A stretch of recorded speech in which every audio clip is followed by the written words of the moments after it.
กาลครั้งหนึ่งไม่นานนักมีครอบครัวหนึ่งเป็นครอบครัวที่ยากจนอยู่กันตามประสาพ่อแม่ลูกผู้เป็นพ่อหาเลี้ยงครอบครัวด้วยอาชีพกรรมกรแบกหามซึ่งแม้รายได้จะไม่ค่อยดีนักแต่ก็ยังพอประทังชีวิตได้โดยไม่ต้องขอใครกินและมีความสุขตามอัตภาพวันนี้วันปีใหม่มีขนมอร่อยมากินด้วยนะนี่เขาเรียกขนมเปี๊ยะท่านแม่ครับขนมนี้อร่อยจังข้าชอบมากเลยแม่ก็ชอบจ้าอย่างนั้นหากข้าโตขึ้นข้าจะซื้อมาให้ท่านพ่อกับท่านแม่กินเยอะๆเลยนะครับขี้คุยเสียจริงๆเลยนะ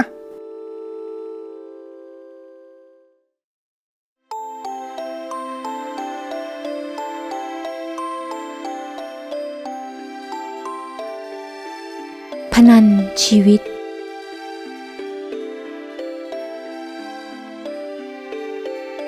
อยู่มาวันหนึ่ง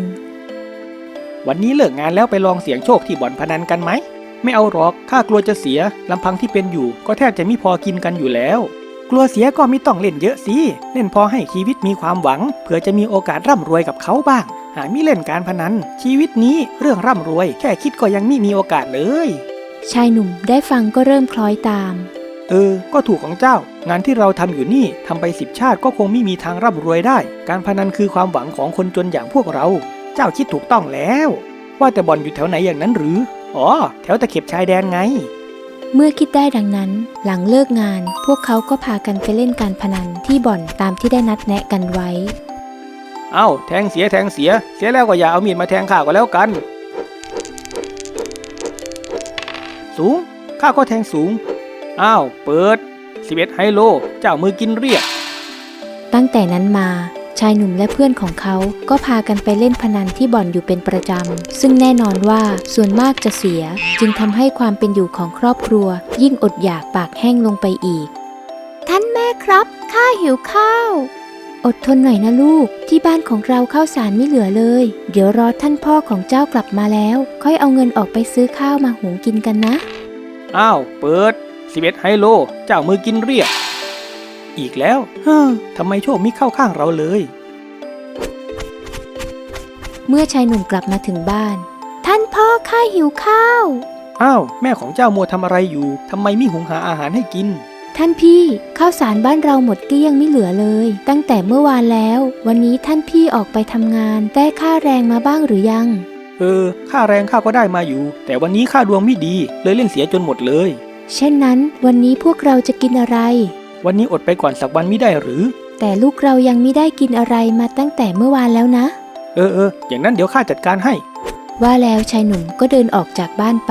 ปหาขอแบ่งปันอาหารจากเพื่อนบ้านมากินแก้ขัดซึ่งก็เป็นอยู่อย่างนี้หลายครั้งหลายคราจนบรรดาเพื่อนบ้านต่างก็เอือมระอาแต่ด้วยความสงสารเมียและลูกของชายหนุ่มพวกเขาจึงยอมแบ่งปันอาหารให้อยู่เรื่อยมาอีกแล้วหรือเจ้ามาขอแบ่งข้าวกับข้าหลายครั้งแล้วนะเมื่อไรเจ้าจะเลิกเหลวไหลเสียทีเห็นเมียและลูกของเจ้าทีไรก็สงสารต้องอดมื้อกินมื้อใส่เสื้อผ้าก็ขาดวิ่นเพราะมีพ่อเป็นผีพนันอย่างเจ้าแท้ๆเอาหน้าข้ามาขอข้าวกินนะมิได้มาขอคำชี้แนะวันนี้ข้ามีเหลือให้พวกเจ้าแค่นี้แหละวันหลังรู้จักซื้อของกินดีๆให้ลูกให้เมียกินบ้างนะเมียของเจ้าผอมจนแทบจะเหลือแต่กระดูกอยู่แล้วสอนอีกแล้วเดี๋ยวข้าจะทำตามให้ก็แล้วกันเย่ข้าวมาแล้ววันนี้ได้มาเท่านี้แหละเจ้ากับลูกแบ่งกันกินเถิดนะเดี๋ยวข้าต้องไปนอนเอาแรงแล้วลูกเอ๋ยแม่ยังไม่ค่อยหิวเท่าไหร่เจ้ากินก่อนเถิดนะเป็นเด็กต้องกินเยอะๆครับท่านแม่ชายหนุ่มยังคงเล่นการพนันอยู่ต่อไปแต่ยิ่งเล่นก็ยิ่งเสียนานวันเข้าเงินทองก็ยิ่งร่อยหรอจนถึงกับต้องเอาข้าวของเครื่องใช้ในบ้านไปจำนำบ้างไปขายบ้างเพื่อนำเงินมาใช้จ่ายประทังชีวิตท่านแม่ครับคืนนี้อากาศหนาวจังผ้าห่มบ้านเราหายไปไหนหมดอย่างนั้นหรือข้าหนาวมากเลย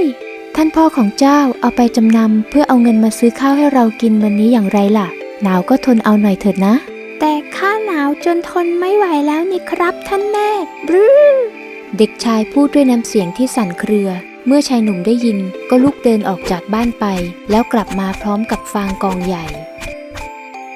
คืนนี้ห่มกองฟางไปก่อนก็แล้วกันนะเอายัดเข้าไปในเสื้อเยอะๆจะได้อุ่นๆเดี๋ยวพรุ่งนี้ได้ค่าแรงแล้วข้าจะไปซื้อผ้าห่มผืนใหม่มาให้ ชายหนุ่มเองก็เคยคิดที่จะเลิกเล่นการพนันอยู่หลายครั้งแต่จนแล้วจนรอดก็เลิกไม่ได้เสียทีข้าแต่สิ่งศักดิ์สิทธิ์ข้าขอสาบานว่าต่อไปข้าจะไม่เล่นการพนันอีกแล้ว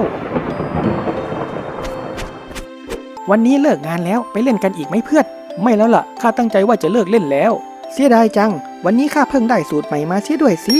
สูตรอะไรอย่างนั้นหรือเขาบอกมาว่าหากเราแทงต่ำจะมีโอกาสชนะมากกว่าแทงสูงนะสิ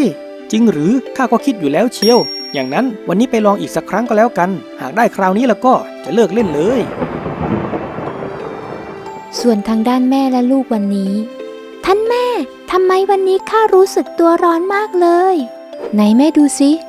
รู้สึกว่าเจ้าจะเป็นไข้นะเดี๋ยวแม่จะพาไปหาหมอนะแต่เราไม่มีเงินมิใช่หรือครับท่านแม่แม่จะลองไปขอทานจากคนใจบุญดูน่าจะพอมีคนเมตตาให้ทานเราสองแม่ลูกอยู่บ้างเมื่อคิดได้ดังนั้นผู้เป็นแม่จึงพาลูกออกจากบ้านและไปนั่งขอทานที่ริมถนนเพื่อขอเศษเงินจากผู้คนที่เดินผ่านไปมาเพื่อหวังจะนำไปใช้เป็นค่าหมอท่านผู้ใจบุญลูกชายของข้าป่วยโปรดเมตตาให้เงินเราไปใช้หาหมอด้วยเถิดบังเอิญมีชายท่าทางลุกลี้ลุกลนผู้หนึ่งเห็นเข้าจึงเดินอย่างรีบๆเข้ามาหาและพูดว่านี่พวกเจ้าเดือดร้อนเรื่องเงินอย่างนั้นหรือเอาอย่างนี้นะข้าขอฝากของห่อนี้ไว้กับเจ้าสักแป๊บหนึ่งเดี๋ยวข้าจะกลับมาเอาแล้วจะตอบแทนเงินให้พวกเจ้าอย่างงามเลยเมื่อพูดเสร็จชายคนนั้นก็วางห่อผ้าลงแล้วรีบเดินจากไปทันทีหลังจากที่ชายแปลกหน้าจากไปได้สักพักก็มีพวกมือปราบวิ่งผ่านมาเจ้าโจรขโมยของในวังมันหายไปไหนเสียแล้วนะเร็วจริงๆเลยดูขอทานนั่นสิรู้สึกมีพิรุธอยู่นะลองไปค้นตัวดูหน่อยดีกว่าขอทานห่อผ้านั่นมีอะไรอยู่ข้างในเอามาให้พวกข้าเปิดดูหน่อยสิเมื่อเปิดห่อผ้าดูก็พบว่ามีที่ประทับรัญจกรของราชสำนักอยู่ข้างในนี่ไงจริงๆด้วยมีที่ประทับรัญจกรประจำพระองค์ที่ถูกขโมยมานายท่านข้าน้อยไม่รู้เรื่องเลยจริงๆของนี่มีชายแปลกหน้าทิ้งเอาไว้แล้วก็เดินหนีไปหุบปากหลักฐานคาตายังทำปากแข็งใครเขาจะทิ้งของมีค่าแบบนี้เอาไว้ไปคุยกันที่โรงพักดีกว่าได้โปรดเถิดนายท่านเจ้าหนูหลีกไปฝ่ายผู้เป็นพ่อวันนี้เขาดวงดีมือขึ้นจึงได้ซื้อของกินของใช้อย่างเต็มตะกร้ากลับมาบ้านด้วยสีหน้าที่ชื่นบานวันนี้ดวงขึ้นจริงๆเลยแต่เมื่อกลับมาถึงบ้านแม่พ่อกลับมาแล้วมาช่วยรับของไปหน่อยเร็วมีขนมเปี๊ยะไส้ฟักที่เจ้ากับลูกชอบกินกันด้วยนะท่านพ่อครับท่านแม่ไม่อยู่อ้าวแล้วแม่ของเจ้าไปไหนล่ะเมื่อชายหนุ่มทราบความก็ถึงกับปล่อยของที่ถือมาลงพื้นแล้วก็รีบตามไปที่โรงพักทันทีท่านมือปราบเมียของข้าไม่มีทางทำผิดเช่นนั้นได้หรอกผิดไม่ผิดต้องรอให้ศาลตัดสินเช่นนั้นข้าขอเข้าไปเยี่ยมเมียข้าสักหน่อยเถิดนางไม่ได้กินอะไรมาหลายวันแล้วอย่างน้อยให้ข้าได้เอาขนมเปี๊ยะนี่ไปให้นางได้กินเสียก่อนเถิดไม่ได้คดีนี้ร้ายแรงห้ามเยี่ยมเด็ดขาดรีบกลับไปซะก่อนที่ข้าจะจับเจ้าด้วยข้อหาสมรู้ร่วมคิดเมื่อเป็นเช่นนั้นชายหนุ่มจึงต้องเดินจากมาด้วยความผิดหวังและเมื่อวันตัดสินมาถึงชายหนุ่มก็ได้มาฟังคำตัดสินด้วยอย่างใจจดใจจ่อขโมยของราชสำนักขโมยที่ประทับรัญจกรลงโทษสถานหนักตัดสินจำคุกตลอดชีวิตปิดศาลเมื่อชายหนุ่มได้ฟังดังนั้นเขาก็รีบวิ่งเข้าไปขอความเห็นใจต่อศาลทันทีใต้เท้าโปรดเมตตาด้วยเถิดเมียของข้ามิรู้มิเห็นจริงๆโปรดทบทวนคำตัดสินใหม่อีกครั้งเถิดเลวไหลอย่ามาทำตัวเกะกะแถวนี้ข้ามิสั่งประหารก็บุญแค่ไหนแล้วเจ้าหน้าที่เอาตัวออกไปได้โปรดเถิดใต้เท้าชายหนุ่มพยายามอ้อนวอนขออย่างไม่ลดละแต่ไม่ว่าจะอ้อนวอนอย่างไรก็ไร้ผลจนสุดท้ายเขาก็ถูกโยนตัวออกมาจากศาลอย่างไม่ใยดีไปซะรีบไปก่อนที่ใต้เท้าจะโมโหเดี๋ยวจะเดือดร้อนมากกว่านี้ชายหนุ่มจำต้องเดินออกมาด้วยความเศร้าใจเขาเดินไปยังศาลเจ้าที่เขาเคยสาบานไว้ว่าจะเลิกเล่นการพนันแล้วเอ่ยปากด่าทอด้วยความขุ่นเคืองใจว่าสิ่งศักดิ์สิทธิ์ข้าแค่อยากให้ลูกให้เมียมีอยู่มีกินมีโอกาสได้สุขสบายเหมือนคนอื่นเขาข้าผิดตรงไหนหรือเพราะข้าผิดคำสาบานท่านจึงลงโทษข้าเช่นนี้ถ้าอย่างนั้นเหตุใดจึงไม่ลงโทษที่ตัวข้ากลับไปลงโทษเมียของข้าแทนแน่จริงก็ลงโทษข้าสิชายหนุ่มตะโกนด่าทอสิ่งศักดิ์สิทธิ์ต่างๆนานาจนเสียงดังไปถึงพ่อค้าแผงลอยผู้หนึ่งที่อยู่แถวนั้นเมื่อเขาได้ยินที่ชายหนุ่มพูดจึงได้เดินเข้ามาหาแล้วเอ่ยว่าเจ้าคือสามีของหญิงที่มาขอทานตรงนี้เมื่อหลายวันก่อนใช่หรือไม่ใช่แล้วท่านมีเรื่องอันใดอย่างนั้นหรือ ข้าเห็นเหตุการณ์ในวันนั้นโดยตลอดข้าเห็นมีชายคนหนึ่งท่าทางลุกลี้ลุกลนเอาถุงผ้ามาวางทิ้งไว้ตรงหน้านางแล้วเดินหนีไปชายคนนั้นพักอยู่ที่โรงเตรียมใกล้ๆนี้เองแหละอุ้ยนั่นไงเขากำลังเดินผ่านมาพอดีนั่นคนนั่นไงชายหนุ่มเมื่อได้ยินดังนั้นเขาก็ดีใจเป็นอย่างมากเขารีบเดินไปยังชายแปลกหน้าผู้นั้นทันทีเจ้าหัวขโมยเจ้าเองใช่ไหมที่ขโมยของในราชสำนักมาแล้วมาโยนความผิดให้กับเมียของข้าของอะไรข้ามิเห็นรู้เรื่องชายผู้นั้นพูดแล้วก็รีบเดินหนีไปทันทีชายหนุ่มรีบวิ่งตามชายแปลกหน้าคนนั้นไปและใช้กำลังจับตัวไว้ได้จะหนีไปไหนตามข้าไปโรงพักเดี๋ยวนี้แล้วเขาก็รีบนำตัวชายคนนั้นไปส่งที่โรงพักทันทีท่านมือปราบชายคนนี้แหละคือหัวขโมยตัวจริงหาใช่เมียของข้าไม่มีพยานรู้เห็นเหตุการณ์ด้วยอย่างนั้นหรือเมื่อทำการสอบสวนอย่างหนักในที่สุดหัวขโมยผู้นั้นก็ยอมรับสารภาพด้วยความจำนนเมื่อเป็นเช่นนี้เมียของเจ้าก็พ้นผิดเจ้าหน้าที่ปล่อยตัวนางข้าต้องขอโทษเจ้าด้วยที่เข้าใจผิดมาโดยตลอดเจ้ารีบพาตัวนางกลับบ้านไปเร็วเถิดแล้วไปหาหมอด้วยนะรู้สึกนางจะป่วยหนักอยู่ในตอนนี้ภรรยาของชายหนุ่มมีอาการป่วยไข้สูงมากชายหนุ่มจึงรีบพาตัวเธอไปหาหมอทันทีแต่ทว่าก็ไม่ทันการเสียแล้วเสียใจด้วยนะข้าเองก็พยายามอย่างเต็มที่แล้วคนไข้ติดเชื้อปอดอักเสบมาจากในคุกโรคนี้ขนาดคนปกติยังรอดยากแต่นางมีสุขภาพที่อ่อนแอและร่างกายขาดสารอาหารมานานแล้วจึงยากที่จะต้านทานโรคได้ไว้เมื่อชายหนุ่มได้ฟังดังนั้นก็ถึงกับทรุดลงกับพื้นไม่จริงทำไมทั้งที่กำลังจะดีอยู่แล้วเชียวข้าตั้งใจว่าจะกลับเนื้อกลับตัวเป็นคนใหม่แล้วสร้างครอบครัวที่อบอุ่นก้าวเดินในหนทางที่ถูกต้องแต่ฉะไหนสวรรค์จึงไม่ยอมเปิดหนทางให้เมื่อพิธีศพผ่านพ้นไปชายหนุ่มก็กลายเป็นคนที่อมทุกข์ในใจเอาแต่โทษว่าเป็นความผิดของเขาเองอยู่ตลอดเวลาวนเวียนอยู่อย่างนั้นวันแล้ววันเล่าดั่งคนเสียสติเพราะข้ามิดีเองข้ามิยอมเลิกเล่นจึงเป็นเช่นนี้หากไม่ใช่เพราะข้าเรื่องแบบนี้ก็คงมิเกิดขึ้นเพราะข้ามิดีเองด้วยความขาดสติและความยั้งคิดวันหนึ่งเขาจึงบอกให้ลูกชายเข้าไปนั่งรออยู่ในบ้านเจ้านั่งรออยู่ในนี้นะแล้วเขาก็หาเอาเศษไม้มาตอกปิดประตูทางเข้าออกอย่างแน่นหนาท่านพ่อท่านตอกไม้ปิดประตูอย่างแน่นหนาแบบนั้นแล้วเราจะออกจากบ้านได้อย่างไรหรือครับชายหนุ่มไม่ได้เอ่ยตอบสิ่งใดเอาแต่ตั้งหน้าตั้งตาตอกตะปูติดเศษไม้เข้ากับประตูต่อไปด้วยแววตาที่เหม่อลอยเมื่อเขาตอกตะปูจนเสร็จก็ได้หันมาเอ่ยกับลูกชายว่าเอาล่ะเราตามไปอยู่กับแม่กันเถิดนะว่าแล้วชายหนุ่มก็จุดไฟและทำการเผาบ้านของตนเองทันทีเพื่อหวังที่จะจบชีวิตของทั้งตัวเขาและลูกชายลงในบ้านหลังนั้นท่านพ่อท่านจุดไฟเผาบ้านของเราทำไมข้าร้อนทนเอาหน่อยนะลูกเดี๋ยวเราก็จะได้เป็นครอบครัวที่อบอุ่นอยู่กันพร้อมหน้าอย่างไรล่ะท่านพ่อข้าร้อนข้าทรมานเหลือเกินชายหนุ่มไม่ได้โต้ตอบใดๆกับลูกชายได้แต่นั่งยิ้มอย่างเหม่อลอยเฝ้ามองดูเปลวเพลิงที่กำลังลุกโชนปัญญายุทธชุดช่วยคนให้ได้พ้นความทุกข์เข็นปลุกปลอบใจให้ร่มเย็นให้ได้มองเห็นความเป็นจริง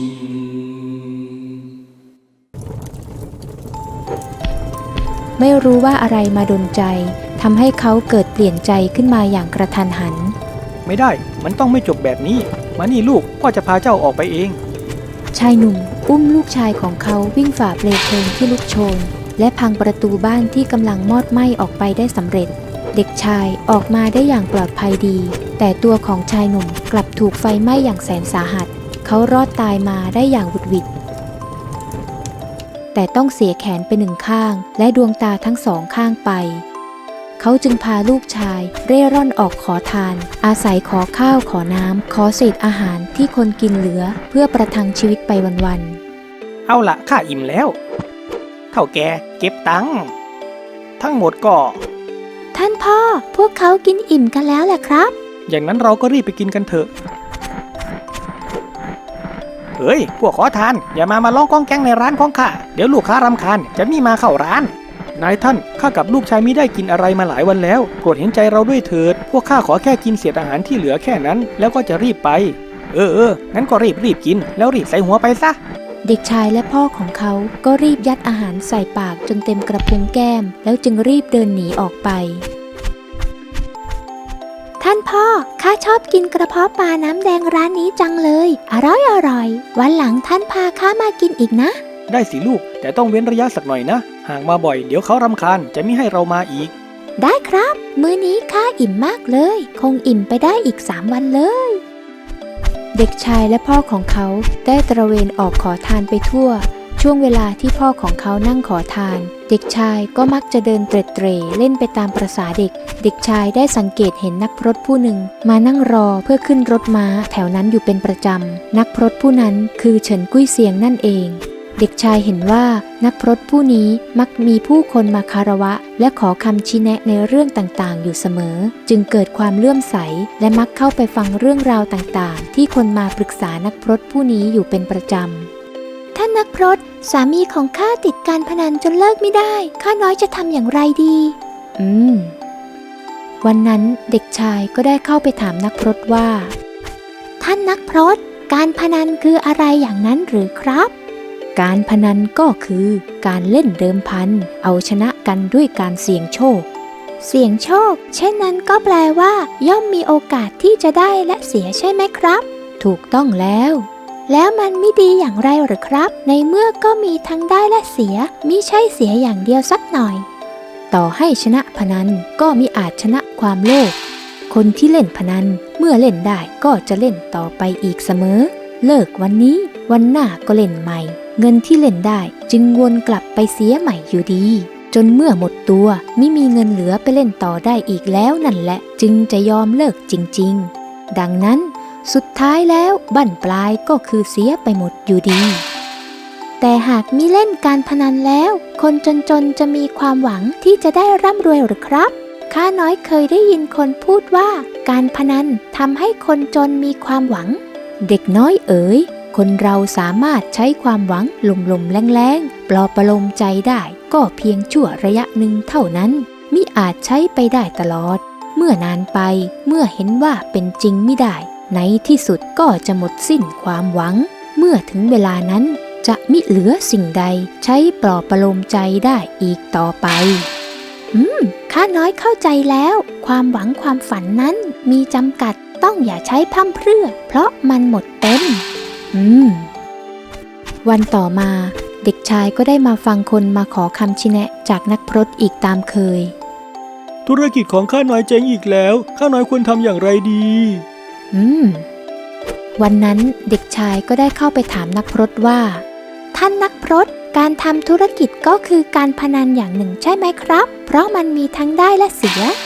มิเหมือนกันหรอกการทำธุรกิจนั้นแม้จะมีความเสี่ยงแต่ก็ยังพอควบคุมได้หากบริหารจัดการให้ดีก็สามารถลดความเสี่ยงลงได้แต่การพนันมิมีทางที่จะทำให้ความเสี่ยงลดลงได้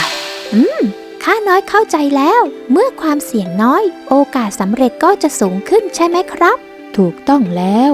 เช่นนั้นหากข้าน้อยโตขึ้นข้าน้อยจะทำธุรกิจและไม่เล่นการพนันอย่างเด็ดขาดเช่นนั้นก็ดีแล้ว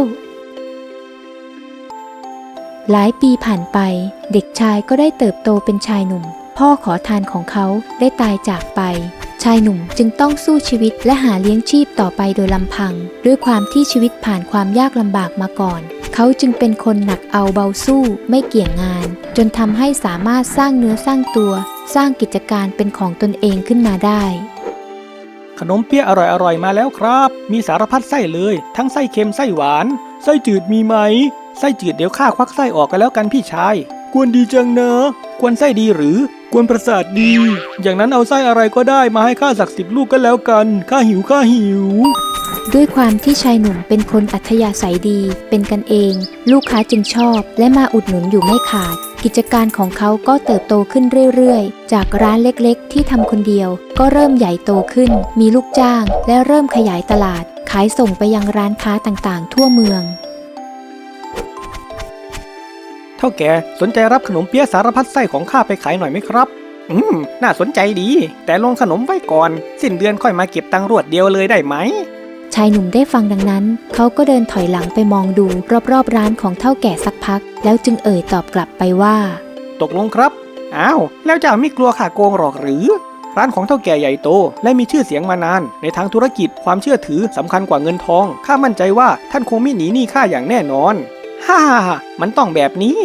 ค้าขายกันได้ยาวเช่นนั้นก็เอามาลงเลยทุกไส้ร้านของข้ามีคนเข้าเยอะขายหมดเกลี้ยงอยู่แล้วขอบคุณครับเฒ่าแก่และเมื่อถึงกำหนดชำระเงินเฒ่าแก่ครับข้ามาเก็บเงินค่าขนมข้าเตรียมไว้ให้แล้วทั้งหมด300ตำลึงใช่ไหมอ้าวนี่เงินแต่เมื่อชายหนุ่มรับเงินไปนับก็ปรากฏว่าเฒ่าแก่คนนั้นได้ให้เงินเกินมา10ตำลึงชายหนุ่มจึงได้ยื่นเงินที่เกินนั้นกลับคืนไปเฒ่าแก่ท่านให้เงินค่าเกินมา10ตำลึงเนี่ยเดี๋ยวจะขาดทุนนะอ้าวอย่างนั้นหรือขอบใจแก่แล้วก็เริ่มหลงลืมนะข้าเนี่ยทำการค้ากับเจ้านี่ก็สบายใจดีแฮะอย่างนั้นคราวหน้าเอาของมาลงเพิ่มอีกเท่าตัวเลยนะข้าจะเอาไปขายที่ร้านสาขาอีกแห่งของข้าด้วยได้ครับเฒ่าแก่ธุรกิจของชายหนุ่มเป็นไปได้สวยเขาจึงพยายามเก็บหอมรอมริบเพื่อนำเงินไปสร้างโรงงานเพื่อที่จะได้ผลิตสินค้าได้อย่างรวดเร็วและมีคุณภาพยิ่งขึ้นชายหนุ่มคาดหวังกับโรงงานแห่งนี้ของเขามากเขาจึงทุ่มเทเงินทองทั้งหมดทั้งชีวิตของเขาไปกับการสร้างโรงงานแห่งนี้จนในที่สุดโรงงานในฝันของเขาก็เสร็จสมบูรณ์เสร็จเสียทีคิดว่าคงอีกไม่เกินเดือนหน้าก็คงเริ่มเดินสายการผลิตได้แล้วสินะยินดีด้วยนะครับเฒ่าแก่แต่ทว่าชีวิตของบางคนก็ไม่ค่อยราบรื่นนักยังไม่ทันที่โรงงานจะเริ่มเดินสายการผลิตก็บังเอิญมีพายุฝนลูกใหญ่ลูกหนึ่งพัดผ่านเข้ามายังเมืองที่ชายหนุ่มอยู่ทำให้เกิดฝนตกหนักติดต่อกันถึง7 วัน7 คืนและก็ทำให้เกิดน้ำป่าไหลหลากมาท่วมบ้านเรือนในแถบนั้นเสียหายไปหลายหลังรวมทั้งโรงงานที่เพิ่งสร้างเสร็จของชายหนุ่มด้วยโรงงานที่เขาเฝ้าฟูมฟักมาทั้งชีวิตบัดนี้กลับสูญสลายไปในชั่วพริบตาชายหนุ่มเฝ้ามองดูร่องรอยความฝันของเขาที่บัดนี้เหลือเพียงซากอย่างปวดร้าวใจไม่จริงทำไมทั้งที่กำลังจะดีอยู่แล้วเชียวข้าพยายามจะดำเนินชีวิตในเส้นทางที่ถูกต้องแต่ฉะไหนสวรรค์จึงไม่ยอมเปิดหนทางให้ชายหนุ่มรู้สึกหมดหวังและสูญสิ้นพลังใจเขาจึงหวนคิดถึงชีวิตของพ่อของเขาเมื่อครั้งอดีตท่านพ่อข้าเคยตำหนิในการตัดสินใจของท่านในอดีตบัดนี้ข้าเข้าใจแล้วแหละว่าเหตุใดท่านจึงตัดสินใจกระทำลงไปเช่นนั้นก่อนที่ชายหนุ่มจะตัดสินใจทำอะไรผิดพลาดลงไปพลันเขาก็หวนนึกถึงนักพรตผู้หนึ่งที่เขาเคยพบเจอเมื่อครั้งอดีตจริงสิตอนเป็นเด็กข้าจำได้ว่ามีนักพรตผู้หนึ่งท่านคอยชี้แนะหนทางสว่างให้กับผู้คนเวลาที่มีเรื่องทุกข์ใจท่านบอกว่าท่านอยู่ที่เขาอะไรนะใช่แล้วเขาปัญญายุทธหากได้พบกับท่านนักพรตอีกสักครั้งบางทีท่านอาจจะช่วยชี้แนะได้ว่าเราควรจะทำอย่างไรต่อไปดีเมื่อคิดได้ดังนั้นชายหนุ่มจึงตัดสินใจเดินทางไปยังเขาปัญญายุทธเพื่อไปพบกับนักพรตท่านนั้นในทันทีคารวะท่านนักพรตมีเรื่องเดือดเนื้อร้อนใจอันใดอย่างนั้นหรือท่านนักพรตท่านเคยบอกกับข้าน้อยว่าการทำธุรกิจไม่เหมือนการเล่นการพนันเพราะสามารถบริหารจัดการให้ลดความเสี่ยงลงได้แต่ฉะไหนข้าน้อยไม่เห็นเป็นเช่นนั้นเลยเพราะแม้ข้าน้อยจะพยายามทำอย่างถึงที่สุดแล้วแต่สุดท้ายก็มีผลต้องล้มเหลวอยู่ดีบัดนี้ข้าน้อยสิ้นเนื้อประดาตัวหมดสิ้นทุกอย่างมิต่างอะไรกับคนเล่นการพนันเลยหมดสิ้นทุกอย่างอย่างนั้นหรือพ่อหนุ่มล้มเหลวจากการพนันนั้นอาจทำให้หมดสิ้นทุกอย่างได้แต่ล้มเหลวจากธุรกิจนั้นมิมีทางที่จะหมดสิ้นทุกอย่างไปได้หรอกคนที่ล้มเหลวทางธุรกิจเมื่อลุกขึ้นสู้ใหม่อีกครั้งจึงสามารถพลิกฟื้นกลับมาประสบความสำเร็จอีกครั้งได้โดยมิยากเย็นเหมือนเช่นครั้งก่อนเสมอมิรู้ว่าสิ่งที่ท่านนักพรตพูดนั้นจะเป็นเช่นนั้นจริงๆหรือเพียงพูดเพื่อให้ข้าน้อยสบายใจเท่านั้นแต่บัดนี้ข้าน้อยรู้สึกมีกำลังใจขึ้นมาบ้างแล้วแหละข้าน้อยจะลองลุกขึ้นสู้ใหม่อีกสักตั้งเมื่อทุกอย่างคลี่คลายแล้วชายหนุ่มจึงได้ขอตัวลากลับเพื่อไปทำในสิ่งที่ตั้งใจไว้ขอบคุณท่านนักพรตที่ช่วยชี้แนะวันต่อมาชายหนุ่มจึงได้ไปพบกับเศรษฐีคนที่เขาเคยทำการค้าด้วยเพื่อไปขอสมัครงานเท่าแก่ข้ามาขอสมัครงานอ้าวเจ้าเลิกทำขนมเปี๊ยะขายแล้วอย่างนั้นหรือทำไมล่ะก็เห็นขายดีๆอยู่ไม่ใช่หรือตอนนี้ข้าสิ้นเนื้อประดาตัวแล้วโรงงานและทรัพย์สินของข้าทั้งหมดถูกน้ำป่าพัดพาไปจนหมดสิ้นคนอย่างเจ้าให้มาเป็นลูกจ้างทำงานต๊อกคงไม่เหมาะหรอกเสียดายความสามารถแย่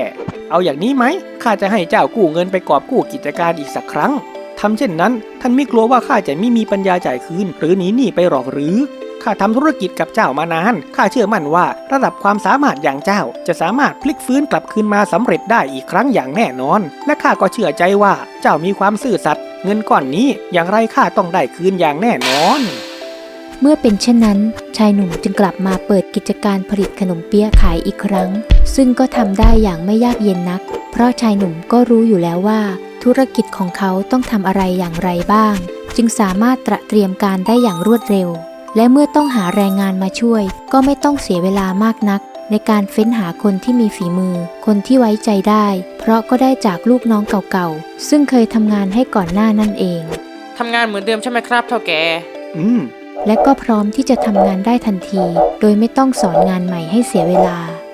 เมื่อผลิตสินค้ามาแล้วก็กระจายสินค้าได้ทันทีไม่ต้องเสียเวลาเดินหาตลาดเพราะก็มีคู่ค้าเดิมและร้านเจ้าประจำที่เคยรับไปขายเดิมอยู่แล้วตกลงข้าสั่งมาขายเท่าเดิมนะดีจังที่เจ้ากลับมาขายอีกลูกค้าเก่าๆเรียกร้องหาทุกวันเลยและเมื่อสินค้าไปถึงผู้บริโภคก็ขายได้เลยทันทีเช่นกันเพราะก็มีคนซื้อที่นิยมและคุ้นเคยกับสินค้าตัวนี้เป็นอย่างดีอยู่แล้วนั่นเอง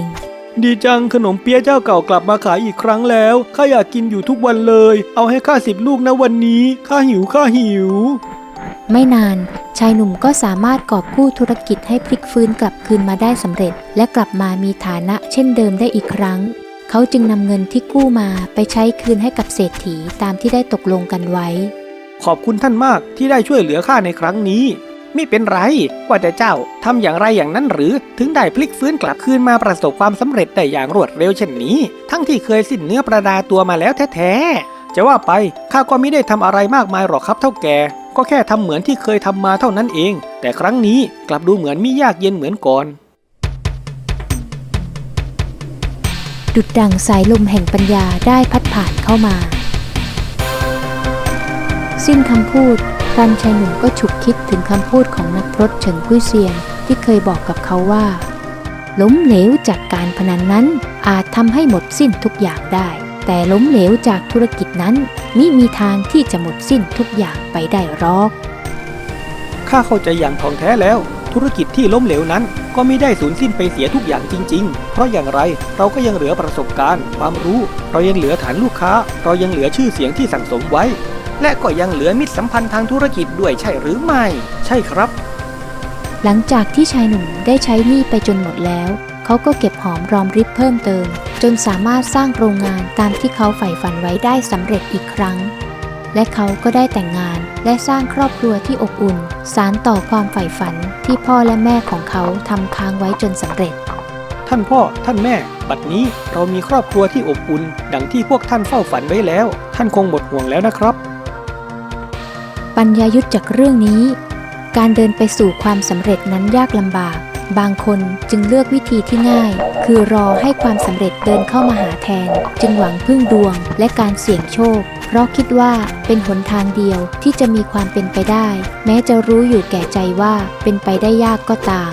การทำธุรกิจและการพนันนั้นถึงแม้จะมีความเสี่ยงเหมือนกันแต่การทำธุรกิจมีโอกาสที่จะประสบความสำเร็จได้มากกว่าเพราะเราสามารถบริหารจัดการให้ความเสี่ยงลดลงได้และเมื่อลงทุนครั้งใหม่จะเป็นการต่อยอดจากความสำเร็จเดิมทำให้มีโอกาสประสบความสำเร็จง่ายขึ้นจึงมีความมั่นคงเพิ่มขึ้นเรื่อยๆส่วนการพนันนั้นทุกครั้งที่เล่นจะเหมือนการเริ่มต้นใหม่ไม่มีการต่อยอดมีความเสี่ยงเท่าเดิมควบคุมอะไรไม่ได้ต้องวิตกกังวลเช่นเดิมทุกครั้งจึงไม่ควรฝากความหวังฝากชีวิตไว้กับการพนัน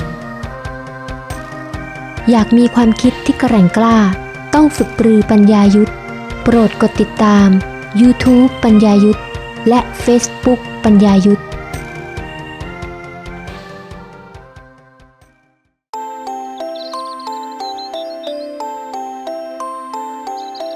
ปัญญา